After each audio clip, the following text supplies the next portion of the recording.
nuông khóc mày hay in này na kaltur kan dia chất lý roll mà đuôi speed thì sang à đám chắc thì phua lom khóc mày speed mới tập đấy po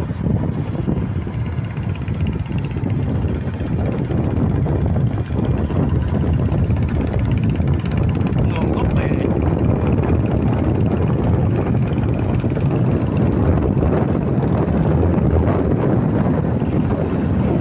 chú lâu thấy mấy à các bạn em sang à số giờ có phật à má bé căn má đuôi à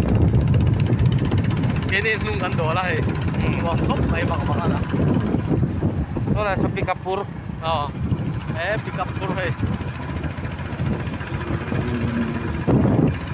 còn cái đầu khoan thế là mà hay là cái đầu khoan thế tắc khoan hôi hôi loco, parem.